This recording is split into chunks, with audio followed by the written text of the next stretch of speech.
Panginooy inyong dinggin, huwag niyo siyang salungatin. Ang kanyang salita ay ating pakinggan. Iyang inyong puso'y huwag patigasin, tulad ng ginawa ng inyong magulang, nang nasa Meriba sa ilang ng Masa. Ako ay tinuksot, doon ay sinubok ng inyong magulang. Bagamat nakita ang aking ginawang silang nakinabang. Panginooy inyong dinggin, huwag niyo siyang salungatin. Pagbasa mula sa sulat ni Apostol San Pablo sa mga taga-Roma. Mga kapatid, yamang napawalang sala na tayo dahil sa pananalig sa ating Panginoong Hesukristo. Sa pamamagitan niya'y mayroon na tayong kapanatagan sa harapan ng Diyos. Sa pamamagitan nga niya'y tinatamasan natin ang kagandahang loob ng Diyos. At lubos tayo'y nagagalak sa ating pag-asa na makakasama sa kanyang kaluwalhatian. Hindi tayo nabibigo sa ating pag-asa, sapagkat ang pag-ibig ng Diyos ay binuhos sa ating mga puso sa pamamagitan ng Espiritu Santo na ipinagkaloob na sa atin. Sapagkat noong tayo'y mahihina pa, namatay si Kristo sa takdang panahon para sa mga makasalanan. Mahirap mangyaring ialay ni numan ang kanyang buhay alang-alang sa isang taong matuwid. Bagamat maaaring may mangahas na gumawa nito alang-alang sa isang mabuting tao. Ngunit ipinadama ng Diyos ang kanyang pag-ibig sa atin nang mamatay si Kristo para sa atin noong tayo'y makasalanan pa.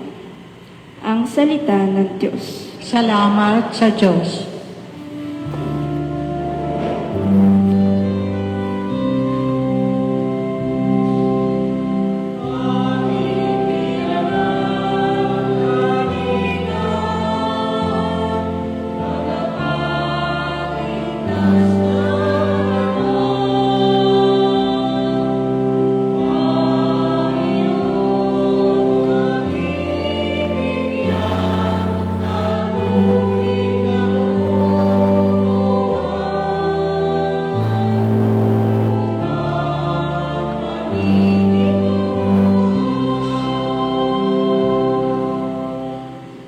Sumainyo ang Panginoon. At sumainyo rin. Ang mabuting balita ng Panginoon ayon kay San Juan. Papuri sa iyo, Panginoon.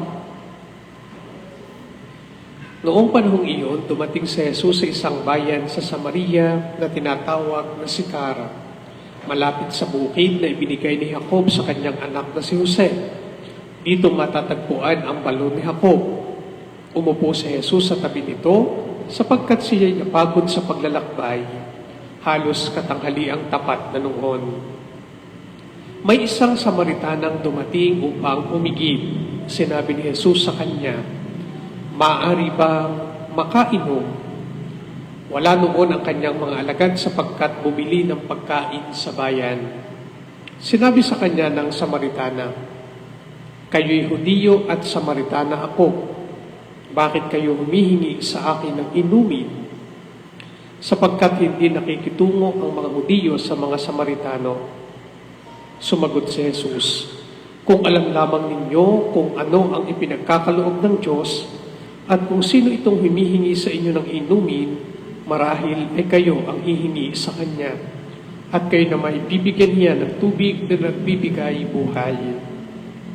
"Ginoong," wika ng babae, "malalim ang balong ito at wala man lamang kayong panalo. Saan kayo kukuha ng tubig na nagbibigay buhay? Higit pa ba kayo kaysa aming ninunong si Jacob na nagbigay sa amin ng balong ito? Uminom siya rito pati ang kanyang mga anak at ang kanyang mga hayop." Sumagot si Jesus, "Ang uminom ng tubig na ito'y muling mauuhaw, ngunit ang uminom ng tubig na ibibigay ko ay hindi na muling mauuhaw. Ito'y magiging isang bukal sa loob niya, babalon at magbibigay sa kanya ng buhay na walang hanggan." Sinabi ng babae, "Ginoo, kung gayon po'y bigyan ninyo ako ng tubig na sinasabi ninyo, nang hindi na ako mauhaw, ni pumarito pa upang sumalo.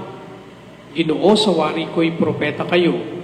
Dito sa bundok na ito, sumamba sa Diyos ang aming mga magulang, ngunit sinasabi ninyong mga Hudiyo na sa Jerusalem lamang dapat sambahin ng Diyos. Tinugon siya ni Jesus, "Maniwala ka sa akin, ginang. Dumarating na ang panahon na sasambahin ninyo ang Ama, hindi lamang sa bundok na ito o sa Jerusalem. Hindi ninyo nakikilala ang inyong sinasamba, ngunit nakikilala namin ang aming sinasamba, sapagkat ang kaligtasan ay galing sa mga Hudiyo.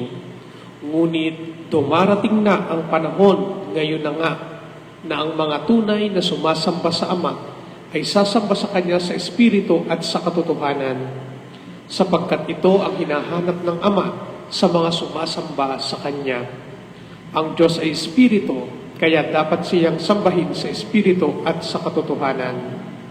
Sinabi ng babae, "Nalalaman ko po paririto ang Mesiyas, ang tinatawag na Kristo. Pagparito niya, siya ang magpapahayag sa atin ng lahat ng bagay. Akong nagsasalita sa iyo ang tinutukoy mo," sabi ni Jesus. Maraming Samaritano sa bayang yaon ang sumampalataya kay Jesus. Kaya't paglapit ng mga Samaritano kay Jesus, hiniling nila na tumigil muna siya roon at nanatili siya roon ng 2 araw. At marami pang sumampalataya nang mapakinggan siya. Sinabi nila sa babae, "Nananampalataya kami ngayon hindi dahil sa sinabi mo, kundi dahil sa narinig namin sa Kanya. Nakilala namin siya nga ang tagapagligtas ng sanlibutan." Mga kapatid, ang mabuting balita ng Panginoon. Pinupuri ka namin, Panginoong Hesukristo. Sa lahat po ng nakikiisa sa ating banal na pagdiriwang, magandang hapon po sa inyong lahat. Ngayon po, 3 linggo ng Kwaresma, atin pong natunghayan sa mabuting balita ang tagpo kung saan ang Panginoong Hesus ay nagpunta, nakipag-usap, nakisalamuha at tumigil sa Samaria, sa mga Samaritano. Ayon po sa kaugalian ng mga Hudiyo, mga Jews, bawal makisalamuha ang mga Hudiyo sa ibang lahi sapagkat ayon sa kanila, sila ang bayang pinili ng Diyos. Kaya kapag sila'y nakasalamuha sa ibang lahi, mahahawahan sila, magiging impure. Baka hindi sila mapabilang sa bayan ng Diyos. Kaya nung si Jesus ay pumunta sa Samaria, ang mga tao dito, Samaritano o Samaritana, ang sabi ng babae, "Bakit po kayo nakikisalamuha o nakikipag-usap sa amin? Sapagkat sinasabi ninyong mga Hudiyo, hindi dapat makitungo ang mga Hudiyo sa mga Samaritano." Para po sa mga Hudiyo, dahil sa kanilang paniniwalang sila ang bayang pinili ng Diyos, sila lamang ang maliligtas. Ano ho? Para bang sinasabi, wala kayong karapatan tumawag sa Diyos o lumapit sa aming Diyos. Ang aming Diyos ay amin lamang. Parang ganun po ang gustong sabihin ng mga Hudiyo. Wala kayong karapatan na iligtas ng Diyos namin. Kami lamang. Sa madalit salita, the Jews had this belief of discrimination. Meron silang diskriminasyon. Kami lamang ang bayang pinili ng Diyos. Sa makatuwid, kami lamang ang ililigtas ng Diyos. Kami lamang ang may karapatang tumawag ng Diyos o sumamba sa Diyos. Yung ibang lahi, wala. Diyan kayo sa labas. Wala kayong karapatang lumapit sa amin. Wala kayong karapatang sumamba sa aming Diyos. Wala rin kayong karapatan na iligtas ng Diyos. Ganun po ang paniniwala. Napakababaw, very discriminatory. Pero yung ginawa ng Panginoong Hesus, si Jesus po, sa pagparito niya sa daigdig, ang ginamit niyang lahi ay lahi ng mga Hudiyo, sapagkat gusto niyang ituro na bagamat sa lahi ng mga Hudiyo magmumula ang Mesiyas, gusto niyang ituro na ang kaligtasan ay para sa lahat ng tao. Kaya nung siya nagpunta sa Samaria, nakipag-usap siya. Siya pa nga ang nag-take ng initiative na kausapin ang Samaritana. Hindi lang po basta siya nakihalubilo, nakipag-usap siya, tumigil pa siya roon. So ibig sabihin, si Jesus mismo, ang Diyos mismo, sinasabi sa atin at ipinapakita sa atin na ang Diyos ay para sa lahat. Na ang kaligtasan ay para sa lahat ng sumasampalataya sa Diyos. Kaya hindi po natin dapat pigilan. Hindi po natin dapat pagbawalan ang sino mang gustong lumapit sa Diyos.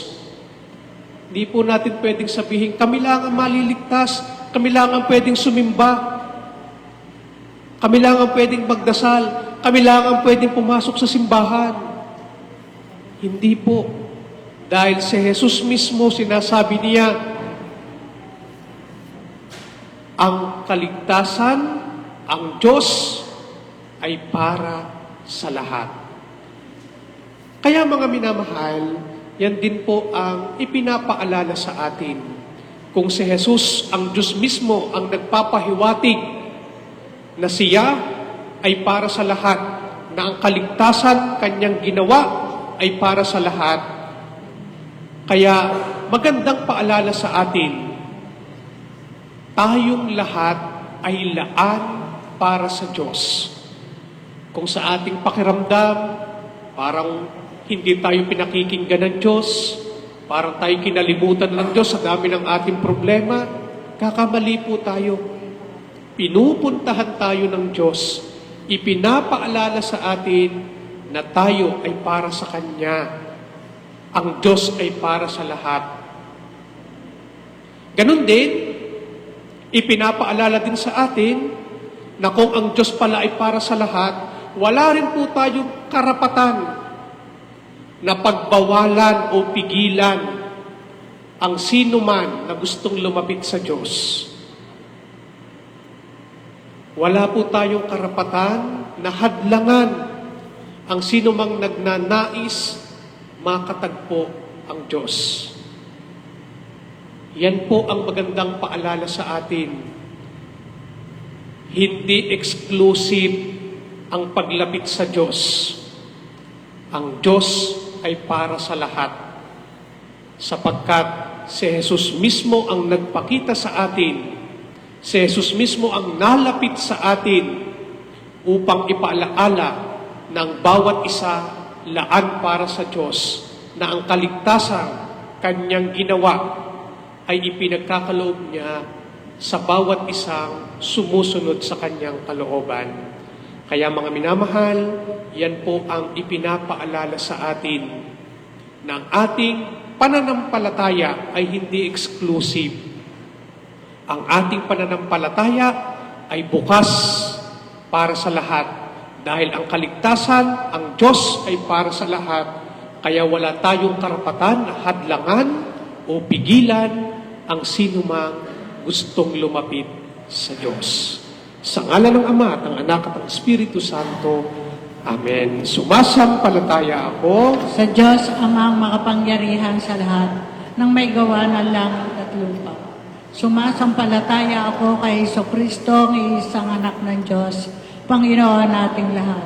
Nagkatawang tao siya lalang ng Espiritu Santo, pinanganak ni Santa Maria ang Birhen, pinagpakasakit ni Poncio Pilato, ipinako sa krus na matay inilibing, nanaog sa kinaroroonan ng mga yumao, nang may 3 araw na buhay na maguli, umakyat sa langit, naluluklok sa kanan ng Diyos amang makapangyarihan sa lahat.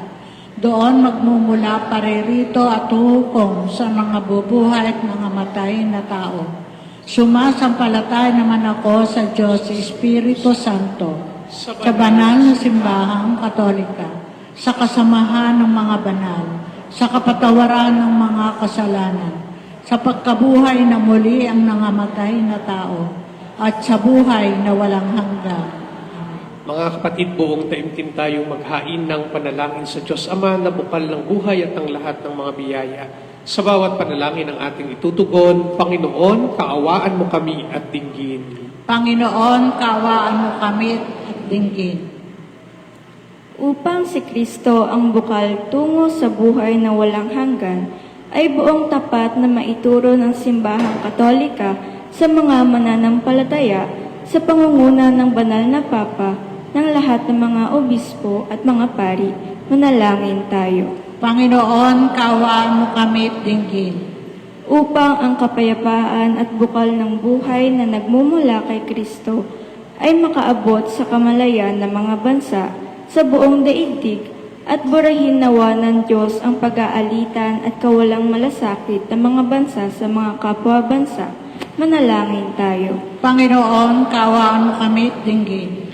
Upang ang bukal ng tubig na nagbibigay ng ibayong biyaya mula sa Diyos ay matamo nawa ng mga taong may mga pagdurusa at nawawalan ng pag-asa. Manalangin tayo. Panginoon, kaawaan mo kami at dinggin. Upang ang pananampalataya sa pagbukal ng mga biyayang idudulot ni Kristo ay taglayin natin at pagsikapan nawa nating makatagpo si Kristo sa mga sakramentong nagbibigay ng kaligtasan. Manalangin tayo. Panginoon, kaawaan mo kami at dinggin. Mapagmahal naming Ama, pakinggan niyo po ang aming mga panalangin sa pamagitan ng Kristo kasama ng Espiritu Santo, magpasawalang hanggan. Amen.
Manalangin kayo mga kapatid upang ang paghahain natin ikalugdan ng Diyos Amang makapangyarihan. Tanggapin nawa ng Panginoon itong paghahain sa iyong mga kamay, sa kapurihan niya at karangalan sa ating kapakinabangan at sa buong sambayan niya banal. Ama naming lumikha, kalugdan mo ang aming paghahain upang ang mga kasalanan naming inihihingi ng kapatawaran sa iyo ay matutuhan din naming ipatawad sa kapwa-tao. Sa pamagitan ni Jesucristo kasama ng Espiritu Santo, magpasawalang hanggan. Amen. Sumainyo ang Panginoon. At sumainyo Ila sa Diyos ang inyong puso at diwa. itinaas na namin sa Panginoon. Pasalamatan natin ang Panginoong ating Diyos. Marapat na siya ay pasalamatan. Ama naming makapangyarihan, tunay ngang marapat na ikaw ay aming pasalamatan sa pamagitan ng Jesucristo na aming Panginoon. Sa kanyang paghingi ng tubig sa babaeng taga-Samaria, kanyang ipinagkaloob ang pananalig upang ang nilapitan niya ay sumampalataya sa pagkauhaw ng iyong anak.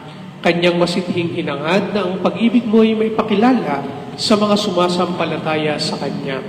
Kaya kaisa ng mga anghel na nagsisiawit ng papuri sa iyo, nang walang humpay sa kalangitan kami nagbubunyi sa iyong kadakilaan.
Ama naming banal, ikaw ang bukal ng tanang kabanalan, kaya't sa pamagitan ng iyong Espiritu, gawin mong banal ang mga kaloob na ito, upang para sa amin maging katawan at dugo ng aming Panginoong Hesukristo.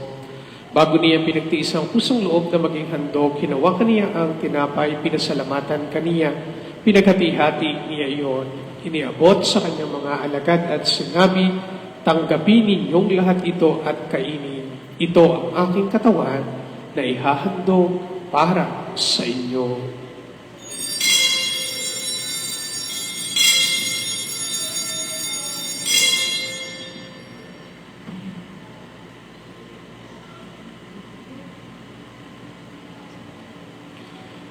Gayon din naman, matapos ang hapunan, hinawakan niya ang kalis, muli kaniyang pinasalamatan. Iniabot niya ang kalis sa kanyang mga alagad at sinabi, tanggapin ninyong lahat ito at inumin ito ang kalis ng aking dugo ng bago at walang hanggang tipan. Ang aking dugo na ibubuhos para sa inyo at para sa lahat sa ikapagpapatawad ng mga kasalanan. Gawin ninyo ito sa pag-alaala sa akin.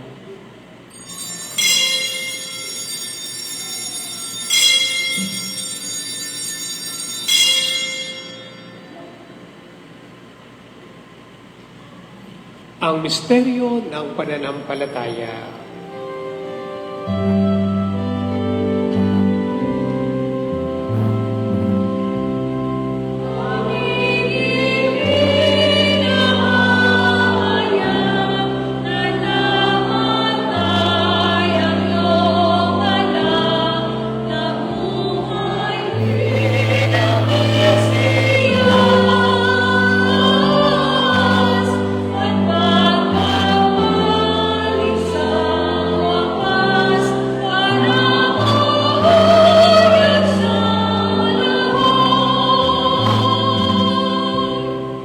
Ginagawa namin ngayon ang pag-alaala sa pagkamatay at muling pagkabuhay ng iyong anak, kaya't iniaalay namin sa iyong tinapay na nagbibigay buhay at tangkalid sa nagkakaloob ng kaligtasan. Kami nagpapasalamat dahil kami iyong minarapat at tumayo sa harap mo para maglingkod sa iyo. Sinasamo namin kaming magsasalo-salo sa katawan at dugo ni Kristo ay mabuklod sa pagkakaisa sa pamamagitan ng Espiritu Santo. Amalingapin mo ang iyong simbahang laganap sa buong daigdig. Puspusin mo kami sa pag-ibig. Kaisa ni Leon na aming Papa at Gilbert na aming Obispo ng Tanang Kaparian at ang iyong piniling sambayanan. Alalahanin mo rin ang mga kapatid naming nahimlay nang may pag-asang sila'y muling mabubuhay, gayon din ang lahat ng mga pumanaw. Kaawaan mo sila at patuloyin sa iyong kaliwanagan. Kaawaan mo at pagindapatin kaming lahat ng mga kasalo sa iyong buhay na walang wakas. Kaisa ng Mahal na Birheng Maria na Ina ng Diyos, ni San Jose ang kanyang kalinis-linisang sposo. Kaisa ng mga apostol at ang lahat ng mga banal na namuhay dito sa daigdig ng kalugod-lugod sa iyo, maipagdiwang nawa namin ang pagpupuri sa ikararangal mo sa pamagitan ng iyong anak na aming Panginoong Hesukristo. Sa pamagitan ni Kristo, kasama niya at sa Kanya, ang lahat ng parangal at papuri ay sa iyo, Diyos, sa mga makapangyarihan, kasama ng Espiritu Santo, magpasawalang hanggan.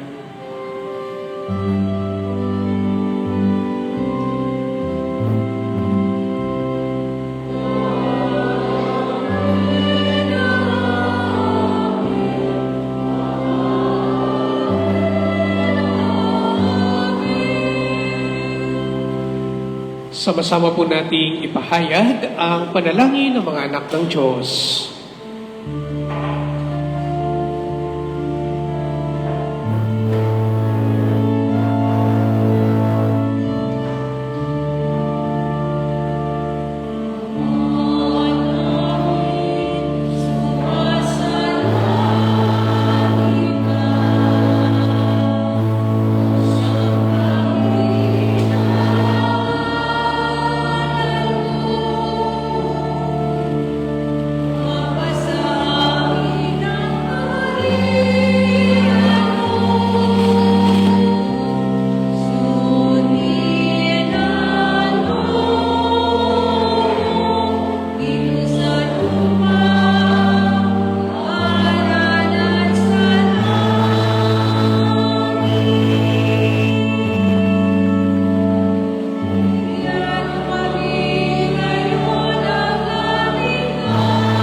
Hinihiling namin kami yan Diyos sa lahat ng masama, pagkalooban ng kapayapaan, araw-araw iligtas sa kasalanan at ilayo sa lahat ng kapahamakan. Samantalang aming pinananabikan ng dakilang araw ng pagpapahayag ng tagapagligtas naming si Jesucristo.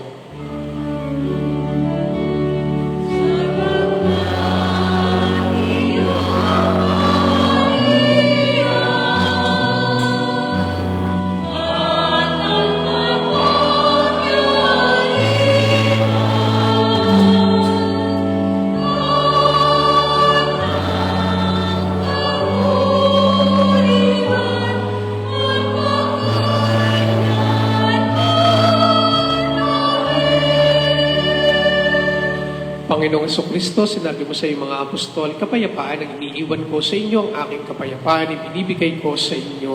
Tunghayan mo ang aming pananampalataya at huwag ang aming mga pagkakasala. Pagkalooban mo kami ng kapayapaan at pagkakaisaan sa iyong kalooban, kasama ng Espiritu Santo, magpasawalang hanggan. Amen. Ang kapayapaan ng Panginoon naway laging sumainyo. At sumainyo rin. Bigayan po tayo't maghangad ng kapayapaan sa isa't isa.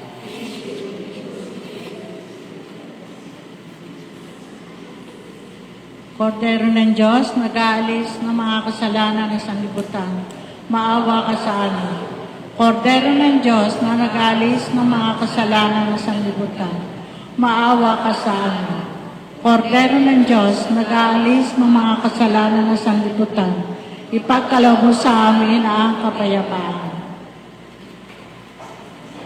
Mga kapatid, ito po ang ating Panginoong Jesucristo. Ito ang kordero ng Diyos, nag-aalis sa mga kasalanan ng sanlibutan.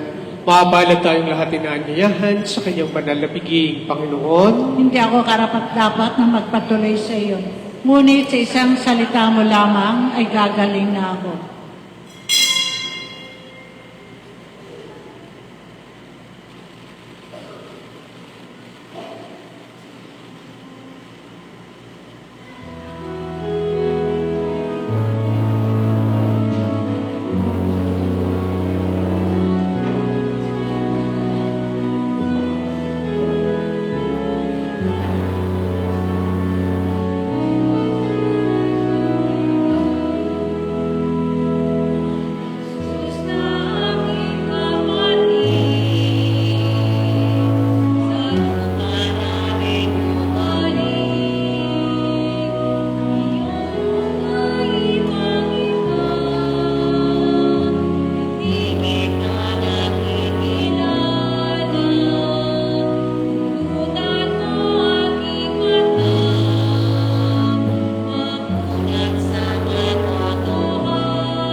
Manalangin tayo.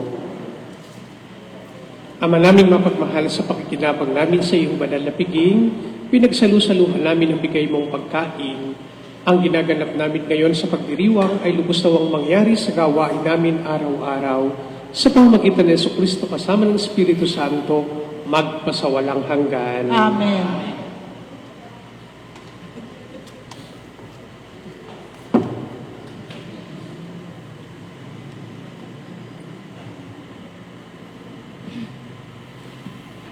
Panalangin sa banal na pamilya. O Diyos, ibinigay mong huwaran sa amin ang banal na pamilya. Loobin mong masunod namin ang kanilang pagmamahalan at banal na pamumuhay upang matamo namin ang ligaya at gantimpalang walang hanggan sa langit. Alang-alang sa anak mo na si Kristong aming Panginoon, na nabubuhay at nagaharin kasama mo at ng Espiritu Santo, magpasawalang hanggan. Amen. Atin po pasalamatan ang nanguna sa panalangin para sa banal na pamilya, sa Mr. and Mrs. Ben and Fe Enriquez. Palakpakan po natin sila.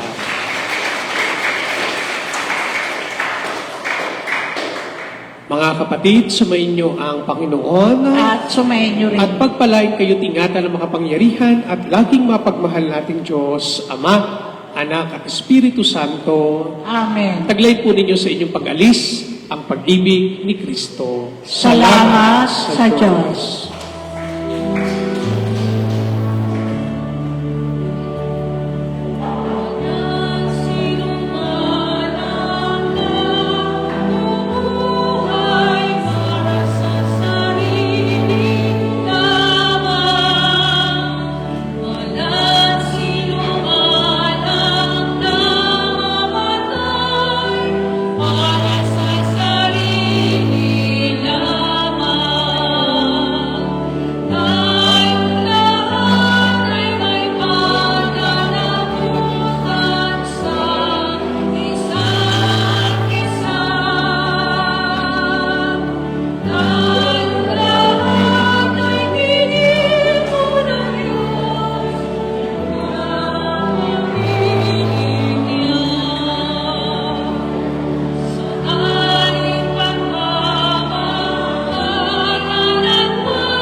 So,